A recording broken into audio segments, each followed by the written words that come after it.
Welcome to the course App Store Success: How to Come Up with App Ideas. Now, I want to get started in kind of a different way. Normally, when it comes to app ideas, people immediately tell you to go and look at the store and spy on your competitors. I know you've heard these words. That's not how we're going to start. I want to start with some basic questions. What kind of phone do you have? Do you have an iPhone or an Android? What kind of apps do you have on your phone? Because I think it's important to start with what we like and what we use just to have a strong base moving forward. So, out of the apps on your phone, which ones do you use the most? Now, for me, I have an iPhone, but I started out as an Android developer, which is kind of weird. But at the time, to make iPhone apps, well, right now it's the same way. To make iPhone apps, you need an Apple computer. I didn't have one when I started making apps, so I wound up making Android apps. So I guess my case is a little different than your situation.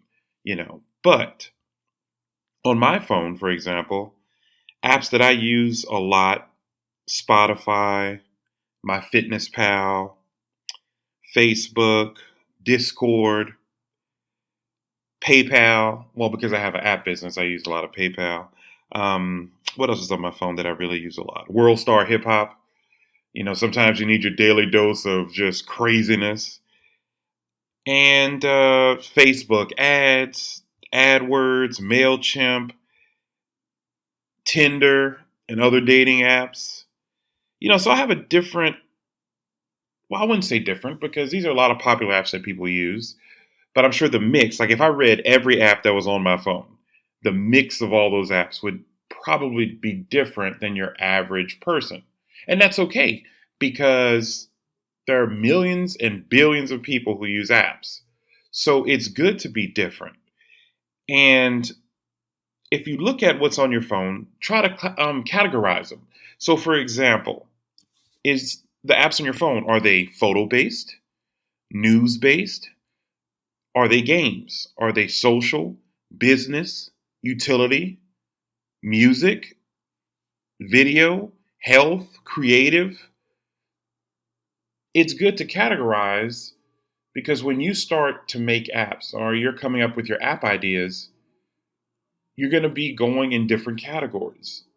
And your niche may be in one category, but then you think about another category and think about combining it. So it's good to be able to look at your phone and be able to instantly classify what apps are on your phone. I know it sounds really basic, but what I'm trying to do is get your mind thinking in the term of apps. Another thing to ask yourself, and this helps later on with pricing, but look at the apps you have on your phone. How many are free? How many are paid? How many are freemium? And if they're freemium, did you actually do any in-app purchases? And another thing, besides just looking at yourself, ask someone that you're close to. Ask them the same questions that I just laid out and see how much they actually pay for apps. And that doesn't mean that because people have certain apps on their phone and they pay for these and they don't pay for those, that doesn't mean that you never make that type of app or you're forced to give everything away for free. But I think it's important to get a lay of the land. For example, most of my apps are paid, but I have friends who only have free apps. So, with that in mind, every so often I do something free. I mean, it's a very small percentage. And even in my business, my app business, I need to explore the freemium model more and the subscription model because I think obviously there's a lot of potential in there. But for me, I'm the type of app business owner, app developer that I really care about my customers. So it's not just a money grab for me.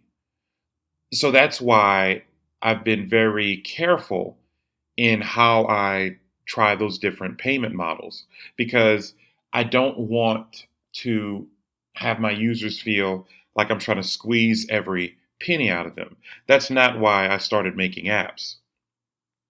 So, back to the idea of creation and apps and types of apps. Now, you looked at your phone, you've looked at the type of apps you have, and you're probably wondering, like, where do we go from here? Because, just looking at your apps, it doesn't get you to having an amazing idea. But what it does do is get your mind moving in the right direction.